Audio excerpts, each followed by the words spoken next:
Okay, here we go. Fine. So the topic we're talking about today is Kaddish. Kaddish. Okay. Kaddish, of course, has an interesting thing about it. Okay, a couple of interesting things that we see about it. Firstly, Kaddish. Of course, people are familiar with it, but the questions that are asked are, firstly, obviously the reason why the masses are familiar with it, even people who are not all that connected to Torah and Mitzvot, and even people who are not Jewish are familiar with Kaddish. It's made it into popular culture, even in certainly the Western world, certainly in America. You see the Jewish people reciting it, and they wear the plastic beanie in the movie. No, am I making this up? Okay, maybe I'm making this up. Okay, but Yet Kadal v'Yet Kadash. Okay, so what is the funny thing is though? Firstly, so people are familiar with it because, if God forbid a person's relative passes away, whatever people are saying, people are saying it. So, but there's an interesting thing. If you look in the Kaddish, you look at the words, there isn't any mention of dead people, isn't any mention of mourning. So that's like question number one. What's going on with that? Question number two is you'll also find in Kaddish that's not in Hebrew. It's in Aramaic. So all of this opens the door for some questions that this isn't a typical prayer, right? What is really going on over here, right? So the obvious answer, which we're going to begin with, is that firstly, it's written in Aramaic because Kaddish is not a prayer. Kaddish is a proclamation, and Aramaic is a language that the Jews speak that has roots in Hebrew, that has roots in the Lashon HaKodesh, but you're not supposed to speak Lashon HaKodesh, right? That's one reason why some people are kind of against speaking Hebrew in the streets. Even though you can make the case that Hebrew is also kind of similar. It's a break off of the original of Lashon HaKodesh, of Holy Language. But either way, the concept is that the fact that it's in Aramaic tells you this isn't a prayer in the same way that other prayers talking to God. This isn't a prayer. This is a proclamation in this with a quorum, with a minyan proclamation. And what is the proclamation saying? Again, nothing having to do with mourning, nothing having to do with lose a family or anything like this. But what's it saying? It's saying God is awesome. God is what it's about, right? And then a bunch of people say, yeah, right on, amen, right? So something interesting to note. And of course, the point is, and we're going to see more and more about this, and why I'm going to bring, and once we understand this, we're also going to bring sources to take this to the next level, which is that what it's about is, this is a time when people, this is something that when we're involved in doing this, right, we're doing what the world was created for, which is what the Jewish people are created for as well, right, which is to bring forth God awareness, right? So here you have a person, especially if you're talking about Kaddish here, of course, when we talk about halacha or whatever, it's brought up here because this is when it shows up in the prayers and whatever. If you've been paying attention, we're going along with our mourning as Jews in halacha. But just to get a little bit of a bigger picture, right? The idea is that we're taking, 30 seconds by Kaddish, and someone is making a proclamation, and everyone, basically a proclamation of what the world's all about, pronouncing Hashem in the world, and then everyone, and not only that, they're inspiring others to acknowledge that. When a person has passed away, right, so a relative, someone who's been affected by that person, is now doing what the world was created for. All the more so if it's a kid. If it's a kid of the person who passed away, right? Because really that's something that the parent could look and say, especially it's a tough time for a parent, for a person if they passed away, especially that first year we know, the first 11 months. And so when the kid is doing that, that is an elevation for the parent, right? Because that's something that is a product of the parent being here in this world, is now going ahead and proclaiming God in the world in mass, which is a minyan considered to be a public, and the public is acknowledging it. So that's a grand uplifting for the neshama, for the soul. And so we're going to see a lot of sources that speak to this idea, that speak to the idea of the way our effects, our actions have, the way in which my impact, a person's impact is felt well beyond their own actions, right? Let's talk about it, okay? You ready? Here goes. We're going to start with the source in the Babylonian Talmud, Rosh Hashanah 16b. It says, Shlosha Sfarim Niftachin Rosh Hashanah. There are 3 books that are open on Rosh Hashanah. Now I'm going to read you the simple understanding. I'm going to tell you also another page, another explanation on it, okay? 3 books are open on Rosh Hashanah. Echad Shel Rishaim Gemurim. One is the book of Rishaim, Ve'echad Shel Tzadikim Gemurim, and one of righteous, Ve'echad Shel Beinonim, another of Beinonim. Means like complete. Tzadikim Gemurim Nichtavim and Nichtamim Latachayim. The Tzadikim are written in to and sealed for immediately the book of for life. Rishaim Gemurim, the complete Rishaim are Nichtavim v'Nichtamim La'atolamita, immediately sealed in for death. Beinonim Teluyim v'Omdim. Beinonim, people who are like 50-50 or maybe even just incomplete, one way or the other, could go either way. Teluyim v'Omdim miRosh Hashanah v'ad Yom Kippurim. They are hanging in the balance from the period of Rosh Hashanah to Rosh Hashanah to Yom Kippur. Zachu nichtavim l'chaim, lo zachu nichtavim l'mita. If they purify themselves, if they refine themselves, they're written in for life. If they don't refine themselves, they're written in for death. Right? So similarly, in a similar way, there's a way of speaking as well.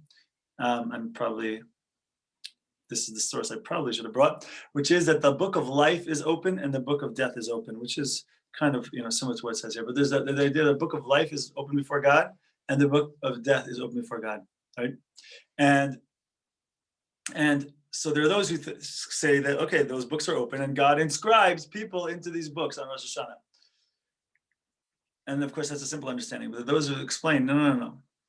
The book of life is open and the book of death is open. The people, there's a judgment going on for the people who are alive. There's also a judgment going on for the people who are dead on Rosh Hashanah. People who've passed away, however many years ago. And of course, this opens up a question for us, which is, hold on a second, why would there be a judgment for somebody who passed away more than a year ago? They didn't do anything in the last year. What's the judgment? Whatever was the year before, that's what it should be now, right? Why would this be a judgment, right? Okay, keep that question in mind. Next source, Rabbi Chaim of Volozhin, Nefesh Chaim 112. He says like this: Ha'olam haba hu masei yedei ha'adam atzmo. So the olam haba is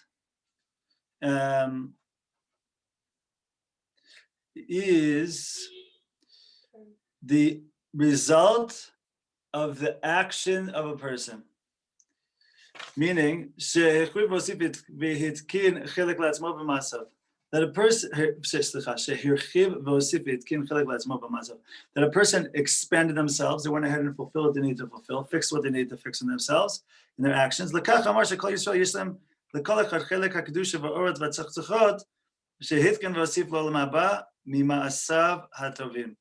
so a person built their own olam haba, built their portion, so to speak, in olam haba by their actions.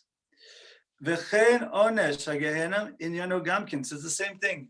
The effect, the causational, the consequence of Gehenna, of whatever you call, however you want to define Gehenna, the purgatory, whatever it is, that effect, shachet atzmo hu ansho. The point is that the sin itself is going to be the negative effect that's felt by it. I mean, what's he trying to say here? He's trying to say a lot of people, when we talk about heaven and hell and these places, people think like, okay, do good, you're going to get a reward. Do bad, you're going to get the smackdown. And it's like a reward and a punishment. And we even talk about it sometimes. And you can definitely find sources that seem to sound like that. Can you hear the idea, though, that that's talking to the 5-year-old side of ourselves? right? That's talking to the lower side of ourselves that needs to be spoken to in this way. The high reality is, it's not that there's some reward or punishment. You are whatever you did, that's where you're at. You're going to live from that place. You're going to exist from that place. So it is what it is, right? Let's go through the source and I'll explain what I mean. I'll give you a good example in a second. He says like this. Okay, I'm going to skip these psukim here that he mentions here and go back to the underline here at the bottom of the first column of the source. When a person goes ahead, if a person does something they're not supposed to do, a person goes against one of the thou shalt nots, that is effect. That affects the person at their root. That's something that they did. Right? This is what the verse says when it says that the action of a person is what's going to pay him. Like he's going to get the consequences of his actions. The action itself that he did. Whether it be a good thing, whether it be a bad thing. This is exactly going to be his payment, right? Meaning to say, it's not a punishment. There's no punishments. There's consequences, right? Person goes ahead and goes to the gym. They get the benefit of the fact that they went to the gym. The person goes ahead and eats junk food all day. They get the effects of the junk food. It's not a punishment now. If you eat the junk food, then you're going to get a punishment that you're going to feel like crap. No, you're going to feel like crap is a result of the junk food. It's not like something else outside of the junk food that's going to come and smack you, right? That's what he's trying to say over here. This is what it says in Pirkei Avos, that the reward of a mitzvah is the mitzvah itself, the reward of a vera is the vera itself, the sin itself. This is what it says in Kohelet Ecclesiastes, ki et kol maaseh yaviv mishpat. Right, this is the effect that's going to be felt. So, what do we mean to say? What we mean to say very simply is that, how can we put this? It's like imagine if a person, like I was saying before, we a lot of times we think of this heaven and hell stuff. We think like these places, like a treasure chest at the end of a rainbow, or a trophy at the end of a season. Much better if you want to think about this concept of heaven or whatever it is. Much better to conceptualize it, I think, is imagine a 50th wedding anniversary party, And there I am. Maybe I gave this example before. I don't remember. But imagine there you have the couple at their 50th wedding anniversary party. Huh? Oh, really? Yeah. Okay, man, I got to come up with some new examples. But imagine they're sitting next to each other and they look into each other's eyes, and it's like everyone feels there's fireworks. It's as if there's fireworks going off in the background. But can you hear the idea that really the feeling that each one had is going to be based on the sum total of the choices that each one made towards the other, minus the missed opportunities they chose against each other, thereby building a conceptual wall between the two of them, right?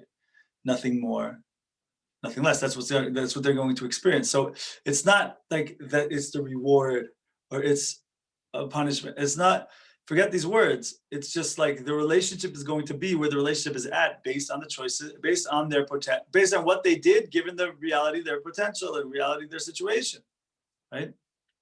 So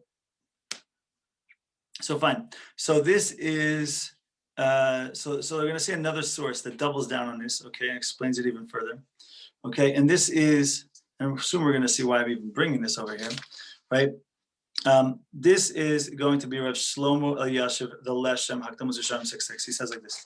He says, V'hinei, Yesod ha'matzil Baruch Shem Moshe kol avon v'kol chatas asher tenaseh, achar shenaseh, hine metapechu atzmo l'din kasher, v'nasehu gufa le, what does it say?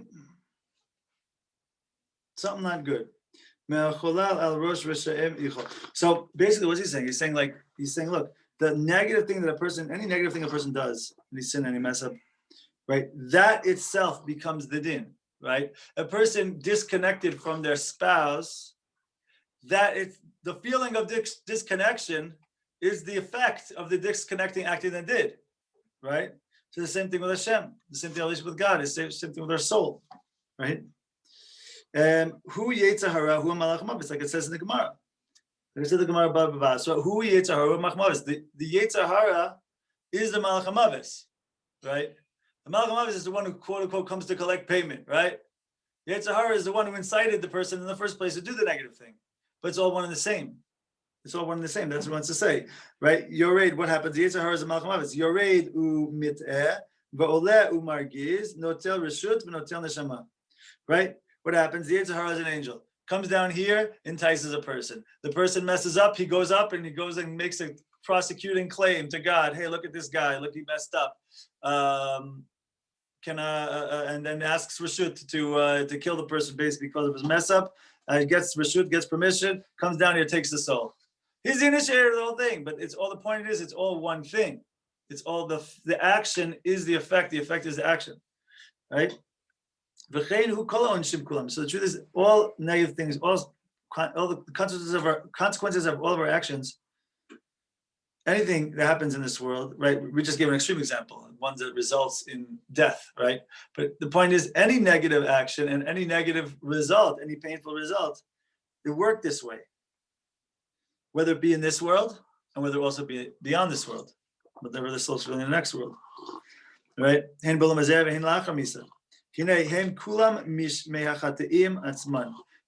is all the result of any negative things that we might have done, whether it be negative things or dare I even say missed opportunities. Hope not, but probably that's what Judaism wants to say. So chatam tirdaf ra'ah, right? The mistakes we make will be followed up with negative outcomes. V'chein amru gamkein. It says also there, ein arod mimit ela nachait mimit. So an animal isn't the thing, let's say someone gets killed by an animal or something, right? The animal doesn't do the kill. It's not the animal that did the killing. The animal didn't kill. The sin killed. The animal was the agent that was used in order to cause the accident, right? Okay, so this is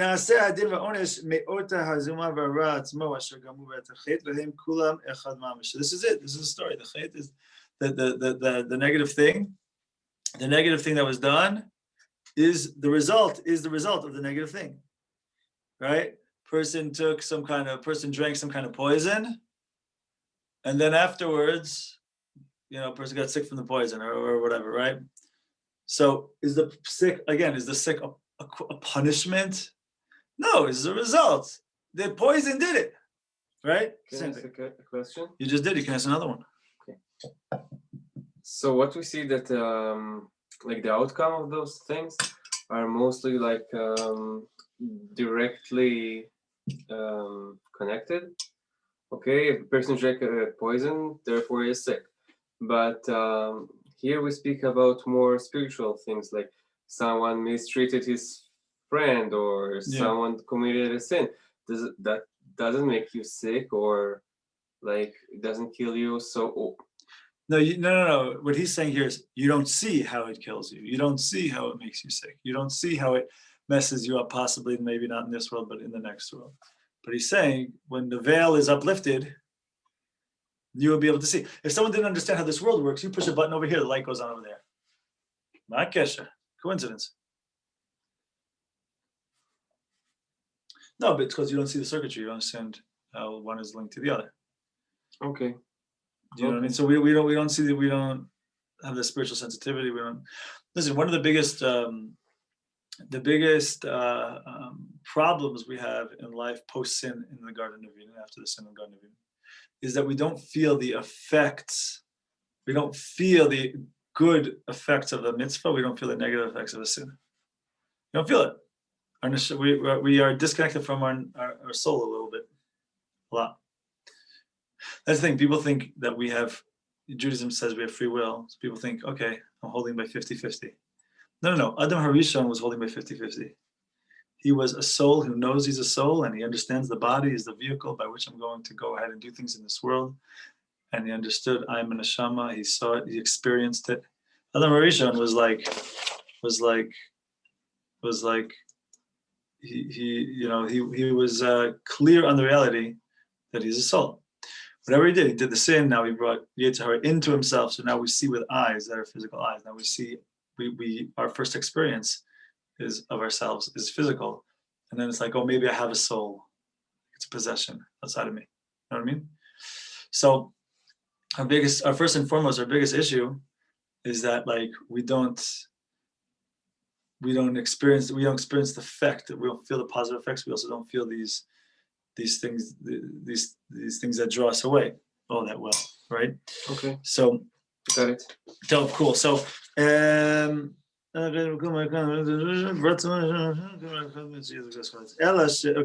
So Zuma b'achit v'onesh. So the effect of the sin itself, the results of it.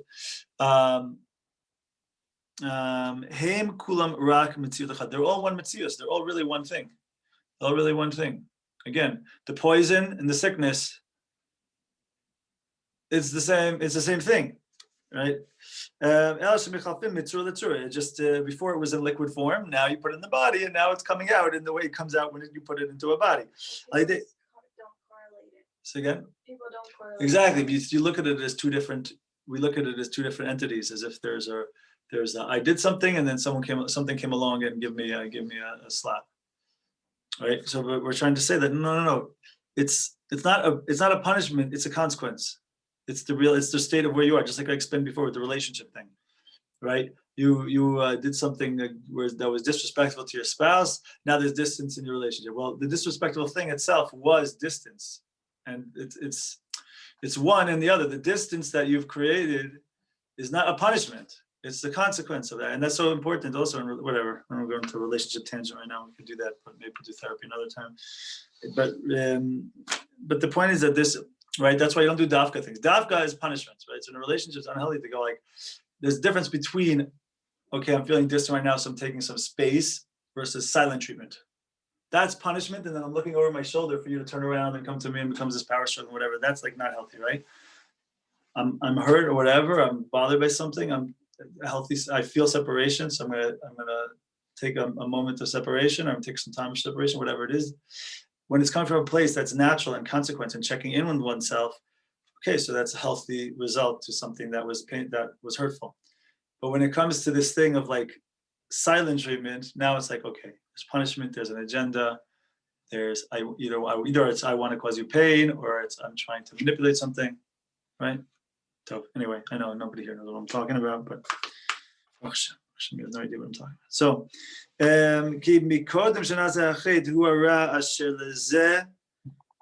where were we? Am I in the right place? Yes, I think I am. No, it's a few lines earlier. No, there you go. Because before this negative thing was done, before the mistake was made, right? By the way, chet really means first and foremost a mistake. It means I'm off. It means I missed the goal. You know what I mean? So anyway, Chet, pesha, and avon.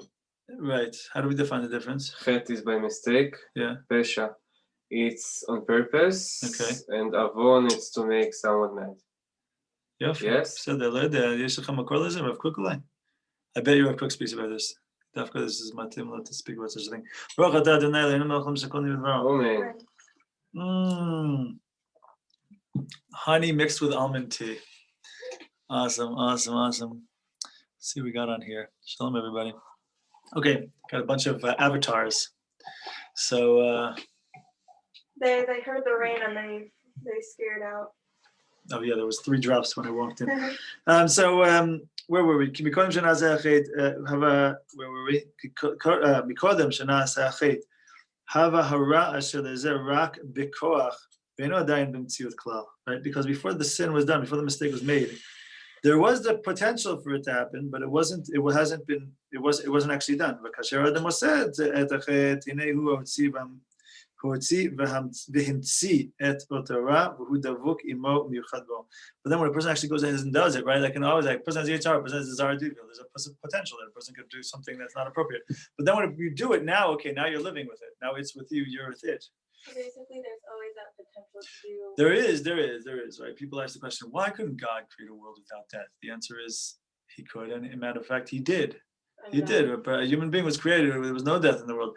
Oh, Hashem said, if you do this sin, then if you do this thing, don't eat from this tree. If you eat from this tree, you shall surely die. No, but it's better than that's well, that's one of it, but also like you saw before Noach, like in Noach's time, everyone lived years and years and years, and you saw it wasn't doing so well either. Nachon, that's a separate convo. That's actually a good convo. Orach Chaim talks about this when he talks about reincarnation, about why it used to be a lot more years and now it's less. Good convo for another time.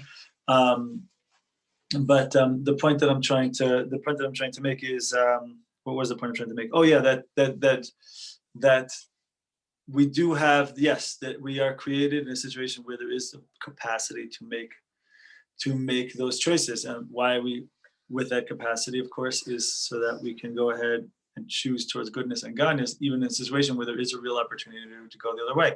Right? We just had Purim, right? Right? And you're supposed to drink to the point you don't know the difference between Baruch Mordechai and Ar Haman, right? Well, the point is that these two are Baruch Mordechai and Ar Haman are the same gematria, right? But why? What does that mean? That means they're two sides of the same coin. You can only be as awesome as Mordechai. Let's put it even another way. Mordechai can only be as awesome and good as Haman can be bad. Because if there isn't that other potential in the world, there's no potential to be that grand and great. Because if there's no potential to choose the other way, then what's the big deal that you went this way, right? And so really, what does that mean to say? It means that to say, yes, the potential to be that evil, the fact that that exists in the world is a good thing because it really is all for the good, right? That's what it's really all about. So it's not good versus evil. When we get the higher perspective, yes, we have to live like that sometimes in our lives. Fight the evil side, blah, blah, blah, blah. Fight the light versus darkness. But really the point is really it's all about the good. It's all about the light. Do you think it's all about balance, actually?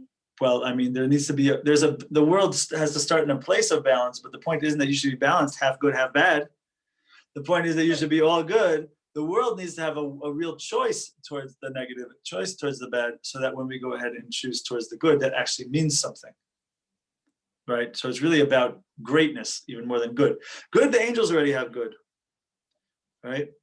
But the fact that we're put here, when we go ahead and live a little bit angelically, that's amazing. That's more than whatever the angels are doing to a certain extent, depending on how awesome we're living. Right, because we're pulling it off on the backdrop when there's a real pull opportunity, desire to go the other way. Right? Who's with me? Holla. Okay, enthusiastic responses. So moving forward here, and so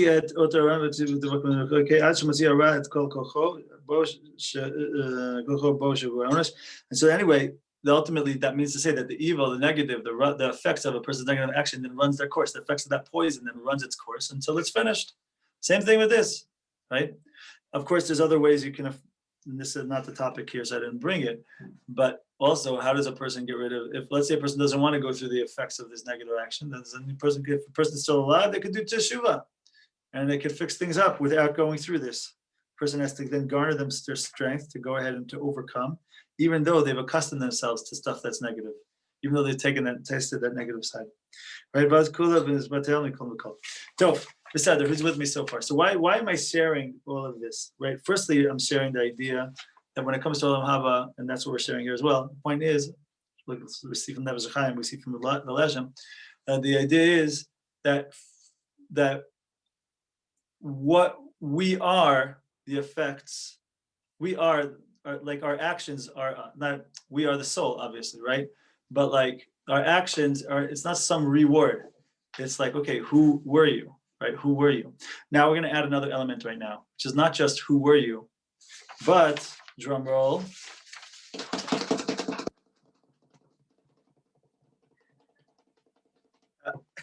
But also, not only are the actions that you did, not only is that where you're holding, but also the effects of the actions that you did. Right? So let's share this right now. Look at this beautiful source right here. We're going to see the teaching from the Torah Tamima, awesome commentary on the Torah. Really, the Torah Tamima, what it does is, yes, you can jam to it if you like, but basically the Torah Tamima brings the sources from the Midrash and the Talmud and puts it with the Psukim, and then also has commentary. Okay, so we're going to take a look at this right now. Okay, so Rabbi Baruch Halevi Epstein of Pinsk, who's the Torah Tamima on Parshas Bamidbar, Perek Gimel Pasuk Aleph. Here goes. It says, "Ve'ila told us Aaron and Moshe b'yom diber Hashem al Moshe et Moshe Har Sinai." These are the generations of Aaron and Moshe, the day that Hashem spoke to Moshe on Har Sinai, and it says, "Ve'ila shemot b'nei Aaron, haBechor Nadav Aviv Elazar v'Tamar."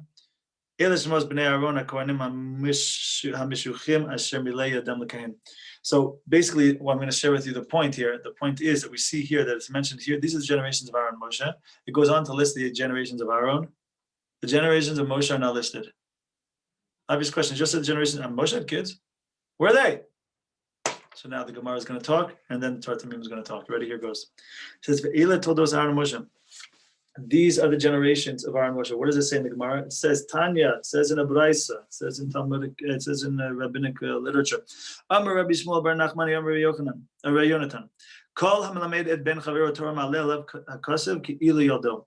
Anyone who teaches the son, the child of his friend Torah, it counts to that person as if that's his kid, as if he gave birth to that kid. Shenemar ve'ela todos Aaron and Moshe. What's the proof of this? The pasuk we're looking at right here. These are the generations of Aaron and Moshe. And right next to it, then it goes on and says ve'ela shemos bnei Aaron. Then it goes on to say these are Aaron's kids. Lamar lecha, to teach you, Aaron yolad u'Moshe limeid. The fichach nikru al shemo. Aaron had the kids. Moshe taught the kids, and then it's called Moshe's kids. Right? These are the generations of Aaron and Moshe. Meaning to say, like Aaron's a parent and Moshe's the parent. You hear? Now listen to what the Torah Tamima goes on to say. Okay. Say again? שתיים אמא של שבת, משה אז טוב, לא משנה, לא, זה טוב, לא מצחיק. Well, still, why didn't Moshe teach his own kids? He did. That's not the point. The point here, why is it saying the question, the Gemara is really trying to ask the question is like, why is this said like this? Moshe's kids aren't listed here. So it means to say that the pasuk is written in this way to teach us something. The pasuk is using the opportunity, God's using the opportunity to teach us something, right? That you can have a kid and that's your kid. But then also if you teach the kid Torah, that's also your kid. That's all. So Moshe's kids are mentioned in other places, but right here, this is what it does. Okay, so here, listen to what Torah Tamir says, a little bit long. Okay, Patak Lefaresh told us Aaron and Moshe, Perish Rak Shemos ben Aaron. Right? This is what we just shared. It opens up by saying, here's the generations of Aaron and Moshe. But then it only shares the names of the kids of Aaron. Klomar means to say, means to tell you that like these are also Moshe's kids. This idea is also explained in the Sifri, which is also rabbinic teachings, Midrash, Parshat V'eschanan, where it says, "V'shinantam levanecha."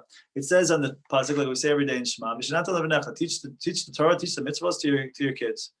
But the Midrash teaches it's not just like, what are your kids? Elu tamidecha. These are your students. Calls the students kids. V'keneged ze matzinu sheharav hamora nikra'av.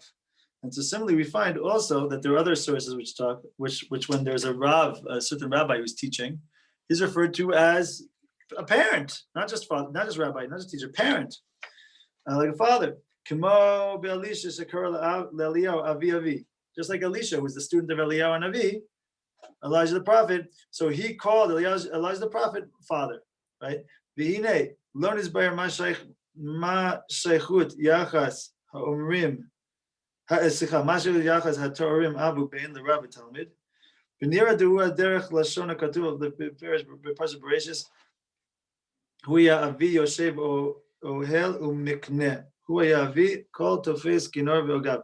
So here, I don't want to go through all the details here, but the point is that when someone, what was his name? Who was this at the beginning of the Torah? I don't remember, but if you say so. That he went ahead and he was able, basically he figured out music. So he was referred to as the father of music, right? That a person who invents or brings forth or discovers a certain thing of chachma, a certain thing of wisdom, is called the father of that piece of wisdom. Right, and so it's interesting also, you see, I mean, even in English you see this, right? The father of whatever it might be, the father of psychology, the father of whatever. So the forefather of, whatever, Chassidut, okay, whatever it might be. Because it's as if it gave birth to it. And so then a person who receives that, the wisdom is the idea of the child. So fine. So even though Moshe, of course, really Moshe didn't just teach the kids of Aaron. Moshe taught everybody. Moshe taught everybody Torah. צריך לומר, עמהם היה מלמד בייחוד נוסף על לימוד הכללי, עם כל ישראל. So it would seem that, like, these were his nephews, Aaron, his brother, it's his brother's kids. Probably seems like he, spent extra time and emphasis with Aaron's kids more than your average Joe or your average Jew in this case. יותר מאשר נסתבם ללמוד בכלל עם חלשו. Vayim b'Sanhedrin tzaditet, where it says, and so also in the Gemara Sanhedrin it says, Amar Reish Lakish. Reish Lakish said, Kol amelamed et ben chaver Torah malel v'kasev ki'ilu aso. It says over there also that anyone who teaches their friend's kid Torah, it says if he made him, as if he made him is the word that's used, or created him. Right, just like you've had by Avraham Avinu, that he taught people Torah, and it said that he made that soul, he made them, right? We see that, but what does that mean? That verse is talking about Avraham, who converted the men and started converted the women.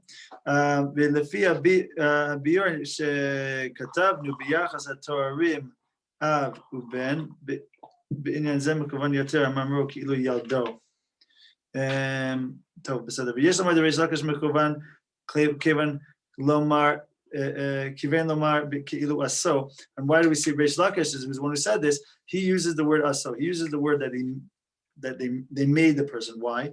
Yan de Paul Asiya Mora. What does that kaf pei stand for?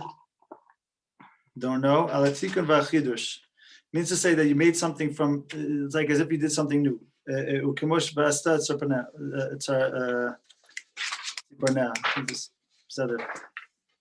Hold on a second. Wait, there's something I want to get through over here. Skip a couple of lines. Right? Because why? Because you see a similar thing that happened literally to Reish Lakish himself. Reish Lakish himself was a rabbi in the Talmud, but there's a story that also relates in the Talmud how he became a rabbi in the Talmud, right? Which is that he was once upon a time he was a bandit. He was a thug. The leader of the bandits. Huh? The leader of the bandits. The leader of the bandits. You're right. And he was the leader of the thugs, leader of the bandits. And then he saw one day Rabbi Yochanan, who was known in the Talmud. There are a few stories about Rabbi Yochanan, and he was known to be good looking. And so Rabbi Yochanan, I think, was like bathing somewhere or whatever. Rabbi Reish Lakish saw him from afar. I think he maybe would have long hair. I don't know. And Reish Lakish is gonna jump him, and then he got close to him, and he realized it's not a woman. It's a dude. It's a dude. And so Reish Lakish is like, well, I was about to jump you, but now I realize you're a dude. And so Rabbi Yochanan says, listen. With a strength like that, you have a lot of strength to learn Torah. Listen, come learn Torah, and then I have a sister who looks better than me or looks similar to me. Maybe I'll hook you up. You got to come learn Torah, though. And when he says learn Torah, he means real learn Torah. It doesn't mean like, oh, just show up to a couple classes and then peace out. You can have my sister, right? That's not what he was saying. And Reish Lakish, talk about mitok shalolishma balishma. Reish Lakish, he takes him up on the offer. And anyway, so this is the story of Reish Lakish. But what does it mean to say? It means to say that so what happened to Reish Lakish? Reish Lakish was one way, and he started to learn Yochanan and became a totally different way. Yochanan, so to speak, made him into a new person. And that's what he wants to say here. That the person learns Torah, it's as if he made him. He's the one who made that statement. Right? That says, Kodem Shalamad Torah, Haya Ish Gas Bahamone Pashut Maod, right? That what's it called? Reish Lakish, before he started learning, he was very physical. Brute. There you go, right. So after he learned Torah, he became like a new person, like a new being, like a new entity. And this is why that's why he says, Ki'ilu aso, a person who teaches someone else Torah, as if he created him, because he became like a new person. Klamar, Ki'ilu aso mechadash. So you get the point. So why am I sharing all this with you? Because the idea here is that what we're saying by Kaddish is that just like we were saying by the first source, right? Where the first source, which we spoke about the book of life, the book of death. Why is it that the book of death? Why is the book of death open on Rosh Hashanah? the book, if we're talking about, if we translate it, if we interpret it like this way of speaking about, like the book of life is talking about the people who are alive or having judgment on Rosh Hashanah. But then we say the book of death, people who have been dead for who knows how long, that they're also being judged. What's the idea? The book of, okay, I understand someone's alive. What did they do in the last year? But the person who passed away, they've been gone already for years. What did they do in the last year? The answer is no. It's not just what they did. We have effects of our actions, right? And just like a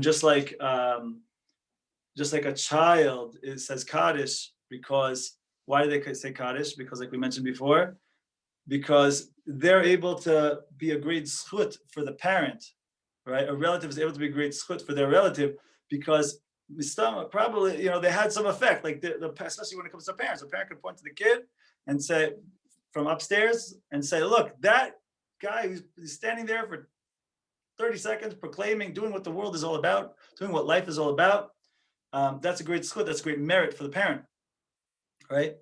And so all the more so that the idea is that this applies to, this is something that we can learn about everything in life, right? That like think about it, like Rashi, how much schar is Rashi getting every day? He's left this world already 900 years ago, probably more, right? But here it is, like anyone's reading Chumash, anyone who's reading Gemara is reading with Rashi, right? So how much zchut, how much merits is he getting from the effects of his actions, even though he's left this world?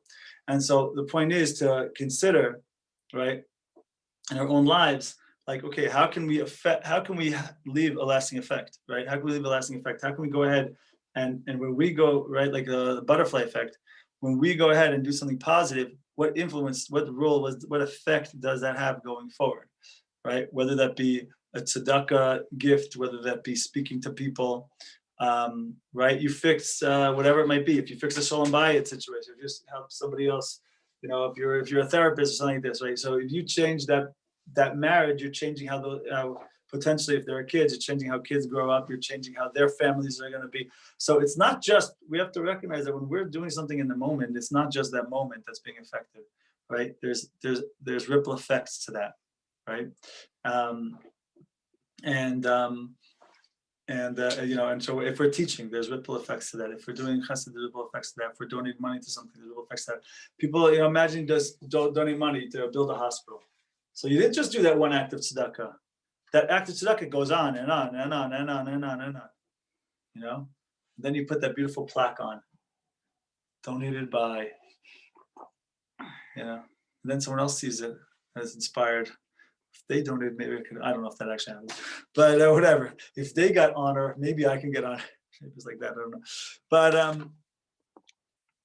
But anyway, so this is, I think, a little bit of what we can understand what Kaddish is all about. Again, Kaddish is written in Aramaic because it's not a prayer to God. It is a proclamation. And the point is that whoever's doing the proclaiming, and also the people who respond to it, but a person proclaiming it in a public, a minyan is a public. So we can recognize, especially if we're talking about obviously the chazan, but also if we're talking about mourners, Kaddish, and stuff like this, we see that the idea is that what children, so to speak, are we leaving? And by children, I don't mean physical children. I mean, yes, physical children, but also like what are the effects of our actions, right? The effects of our actions, so to speak, students, our perot, our fruits, what? Your builders. Your builders? There you go, very holy. You see this? Tov, questions, thoughts, ideas, anybody? Hush comes over the crowd. Tov said that. Did you say like Kaddish for like a grandparent if they don't have like kids who can say it? Yes, a person could do that. Now there's the question, if the parents are alive, then the question should be asked of a rav or whatever, what exactly to do if the parents are alive, but they're not going to do it. If I believe if even one parent is not alive already, then already the person could definitely say Kaddish for grandparents and other people for yard sites and stuff like this. Technically, women can say Kaddish, especially if there's other men there saying Kaddish. They can also say it along quietly. I have seen it done extremely rarely, maybe once or twice in my life, and just because usually the circumstance does not lend itself to this. But there are those who say that a woman on her own can do it as well. A lot of communities don't do such a thing, but there are communities who do, and there's definitely a room in halacha to do it if it's something that's accepted within that community. Other questions, thoughts, ideas, anybody? There was something my husband told me, and I think I also heard from Rav Shmuel Eliyahu, that like part of Kaddish, or was it, can bring Geula. Mm-hmm. There is a phrase in Kaddish that they say if people really like mitkaven, it can bring Geula. I'm not at the איזה? יתגדל, יתקדש, ועל מה דברה כרותה, ואם לא כרותה, אשמח פה קנה, יקרב משכה. Maybe that part. Ashkenazim don't say it. Really? Nusach Ashkenaz. Sorry. Nusach Ashkenaz don't say it. Don't say that word. Those 4 words. Yeah. בין יש לרבם והכללם לא למל מיה? This one? לפני זה, that's the answer. בהחי יכול ביום יכול בחי דחו בישראל והגלל ובזמן כרגע. Okay. Okay, fine. Done. Is that a question? Is that a statement? I guess not. Other questions, thoughts, ideas, statements, anything? Zoom people? Anybody else? Okay. Thank you so much for joining. Thank you so much for being here. I hope this is meaningful. I hope you gained something. Keep on keeping on. Don't do nothing I wouldn't do. Did you want to say something over there? I see someone went off mute. No, thank you. Cool. Here's a giver. Cool. All right. My friends, Thank you so ciao for much. now. Pleasure. Thank you for being here. My friends, have a wonderful night or day wherever you are. Ciao for now. Bye.